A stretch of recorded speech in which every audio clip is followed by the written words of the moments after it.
At 12 years old, Marcus Taylor spends his afternoons doing homework in the high-end restaurant where his mother works as a dishwasher. Most guests ignore him, tucked away in his corner booth with his textbooks. But on a rainy Tuesday evening, Marcus notices something strange about the way Mrs. Richardson keeps stirring her wealthy husband's coffee, the way she insists on adding the sugar herself, the way her hands shake as she passes him the cup. When Marcus recognizes the bitter almond smell from his science class's lesson on poisons, he faces a choice that will change multiple lives forever. The truth he reveals will expose not just attempted murder, but a secret that connects him to the Richardsons in a way that nobody could have imagined.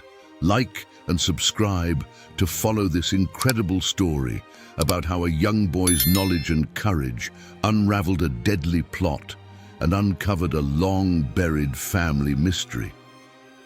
Marcus loved watching people at Le Bistrot. While other kids might find a fancy restaurant boring, he saw it as his own private theater, studying the way different customers acted, the stories their body language told. His mother, Grace, had arranged with the owner to let Marcus do his homework there after school. It was safer than having him home alone in their rough neighborhood, and Marcus was quiet, polite, and never bothered the customers.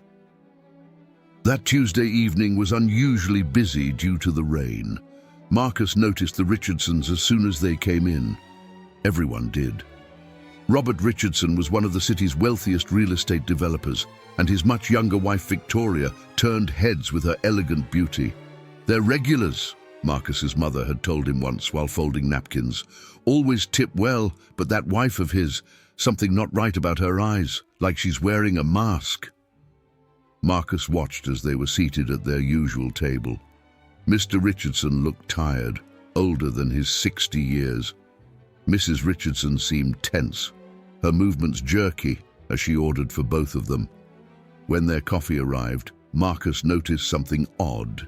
Mrs. Richardson insisted on preparing her husband's cup herself, adding sugar from a small silver container she'd brought in her purse. Her hands trembled slightly. Chemistry test tomorrow, Marcus thought, looking down at his science textbook. They'd just finished a unit on dangerous household substances. His teacher, Mr. Peterson, had been particularly thorough about warning signs and toxic compounds. The smell reached him first. Just a hint but unmistakable. Bitter almonds. Marcus remembered Mr. Peterson's words clearly. Cyanide has a very distinctive smell, like bitter almonds. But not everyone can detect it. Only about 40% of people can smell it at all. Mrs. Richardson was watching her husband intently as he reached for the coffee cup. Her knuckles were white where she gripped her napkin. Marcus had seconds to decide. If he was wrong, he'd make a fool of himself, probably get his mother fired. But if he was right, "Mr. Richardson," he called out, louder than he'd ever spoken in the restaurant, "don't drink that." The whole dining room fell silent. Mr. Richardson's cup stopped halfway to his lips. "Young man," Mrs. Richardson said sharply, "this is none of your—" "It smells like bitter almonds," Marcus continued, his voice shaking but clear. "Just like Mr. Peterson taught us about cyanide in science class." Mr. Richardson slowly lowered his cup. His wife's face had gone chalk white. "That's ridiculous," she stammered. "Robert, don't listen to this child. He's just trying to cause trouble." But Robert Richardson was studying his wife's face carefully. "Victoria," he said quietly, "why did you bring your own sugar to the restaurant?" Before she could answer, the maitre d' had called the police. Everything happened very quickly after that. The coffee was tested. The sugar in Victoria's silver container was analyzed. Marcus's mother held him tight as they watched Mrs. Richardson being led away in handcuffs. Later that evening, Mr. Richardson asked to speak with Marcus privately. His mother stood nearby, watching protectively as the wealthy man knelt down to her son's eye level.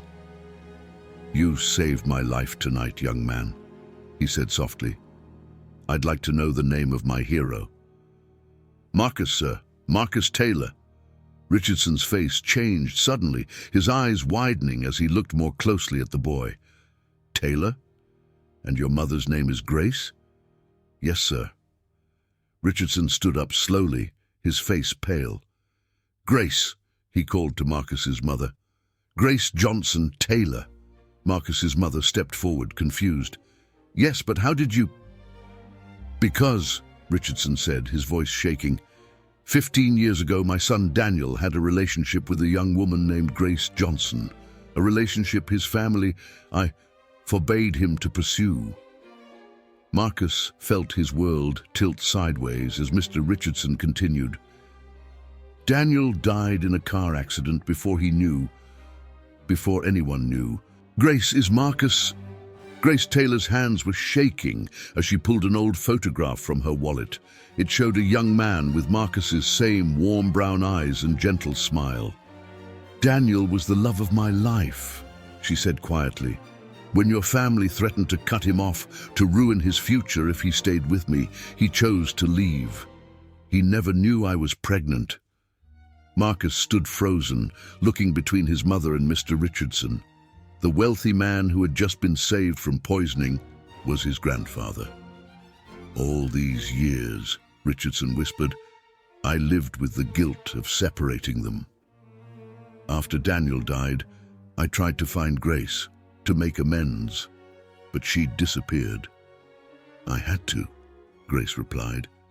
"Your family made it clear what would happen if I tried to claim any connection to the Richardsons. I had a baby to protect."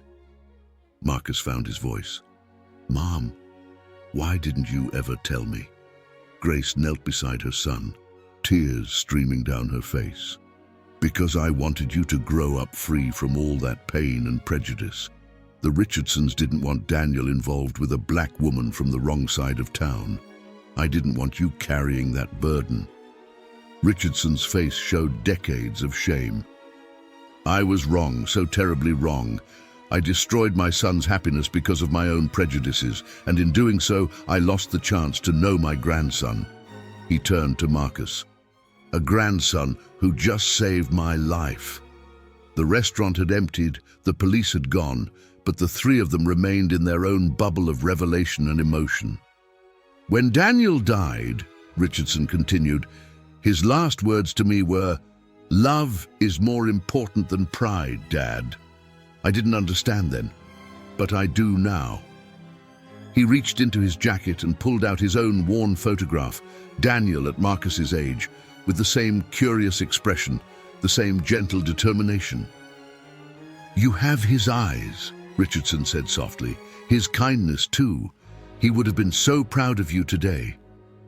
Marcus looked at the photo of the father he'd never known. Did he like science, too?" Richardson laughed through his tears. "He loved it, was always doing experiments, learning how things worked, just like you, noticing that bitter almond smell, understanding what it meant." Grace watched her son processing this flood of information. "I'm sorry, baby, I should have told you about your father, about your heritage." "Both sides of your heritage," Richardson added. "Because you're right, Grace. My family's prejudice cost us all dearly. But maybe it's not too late to start making things right." He turned to Marcus. "Would you and your mother consider coming to dinner at my home? I have photo albums, Daniel's old science journals, so many stories to share, if you'd like to hear them." Marcus looked at his mother. Grace wiped her eyes and smiled gently. "It's your choice, baby. Whatever you want to do." The Richardson mansion was everything Marcus had imagined, and nothing like home. As they walked through the grand entrance, he felt his mother's hand squeeze his nervously. "This used to terrify me," Grace whispered. "All this wealth, all these reminders that I didn't belong in their world. But now—" She looked at her son proudly. "Now I realize it's just stuff. What matters is family." Robert Richardson led them to his study, where he'd laid out photo albums and boxes of memorabilia. "I've been up all night going through Daniel's things," he admitted. "There's so much I want to show you both." He pulled out a blue ribbon from a science fair. Daniel won this in 8th grade, same age you are now, Marcus. His project was about chemical reactions. He would have loved knowing that his son used chemistry to save his old dad's life.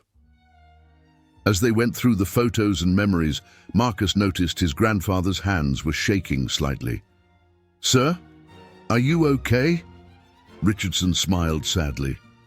"Just processing everything. Yesterday I almost died at the hands of a woman I thought loved me, only to be saved by a grandson I never knew I had. A grandson I would never have known if my own prejudices hadn't driven his parents apart." He pulled out another photo, Daniel and Grace at a park, young and in love. "I found this in Daniel's wallet after the accident. He never stopped loving you, Grace." Grace touched the photo gently. "I never stopped loving him either. Every time I look at Marcus, I see Daniel's smile, his curiosity, his gentle heart. Which is why," Richardson said, standing up suddenly, "I want to make things right. Grace, I know money can't make up for what my family did, but I want to set up a trust for Marcus's education, and I want to offer you a job, not in the restaurant, but in my company's community outreach program. We need someone who understands both worlds." Grace started to protest, but Richardson held up his hand. "This isn't charity, this is family, and it's long overdue." Marcus, who had been quiet studying a photo of his father's old science lab, finally spoke. "Can I see it? The lab, I mean. Does it still exist?" Richardson's face lit up. "It's exactly as he left it. I could never bear to change it. Would you like to see it now?" The lab was in the mansion's basement, a teenager's dream of scientific exploration. Beakers, microscopes, and equipment that had been state-of-the-art 15 years ago filled the space. On the walls were posters of famous scientists, many of them black, which Daniel had deliberately collected. He wanted to show that science belonged to everyone, Richardson explained. That discovery and innovation don't care about race or background, another lesson he tried to teach me that I was too blind to see. Marcus ran his fingers over his father's old notebook, filled with experiments and observations written in handwriting eerily similar to his own. Could I maybe use this lab sometimes?" he asked hesitantly. Richardson's eyes filled with tears. "Son, this lab belongs to you now, just like it belonged to your father, and I promise you I'll spend whatever time I have left making sure you have every opportunity he should have had." As weeks passed, the Richardson mansion became Marcus's second home. Every afternoon after school, he would work in his father's lab, now updated with modern equipment his grandfather had installed. Grace had accepted the job offer and was already making changes in how the Richardson Company interacted with underserved communities. The investigation into Victoria's attempted murder revealed a complex plot. She had married Richardson for his money, planning to poison him slowly over time. The bitter almond smell Marcus had detected was from her first impatient attempt. She had grown tired of waiting. One evening, as Marcus worked on a science project, his grandfather watched from the doorway, marveling at how much the boy resembled Daniel. "You know," Richardson said, "your father used to get that same look of concentration when he was solving a problem like nothing else in the world existed." Marcus looked up from his microscope. "Do you think he would have been proud of me? Not just for saving you, but for everything?" Richardson crossed the room and put his hand on Marcus's shoulder. "Son, he would have been proud of who you are, not just what you've done. You have his heart, his mind, and your mother's courage." Grace, who had been coming down with hot chocolate for them, stopped in the doorway listening. "The day I told Daniel he couldn't see your mother anymore," Richardson continued, "he said something I'll never forget. He said, 'Dad, one day you'll realize that the only walls that really exist are the ones we build in our minds.' He was right. I built those walls, and they cost me 15 years with my grandson. Marcus turned to his experiment. I'm trying to develop a better test for poison detection, he explained. Something faster than what the police had to use that night. Maybe it could help other people? Richardson smiled through tears. Just like your father, always thinking of how science can help others. He picked up a framed photo from the lab bench, a new one, showing 3 generations of the family at Marcus's science fair last week. You know, he said thoughtfully, Daniel left something for his future children. I never knew about it until I was going through his papers after everything happened. He went to the old desk in the corner and pulled out an envelope. Inside was a letter, sealed but never delivered.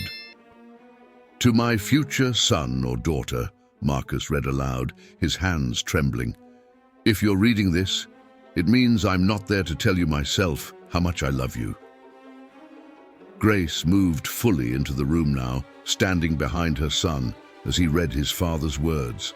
I don't know who you'll be, what you'll love, what will make your heart sing, but I know you'll be extraordinary because you'll be part of both worlds, your mother's strength and my family's resources.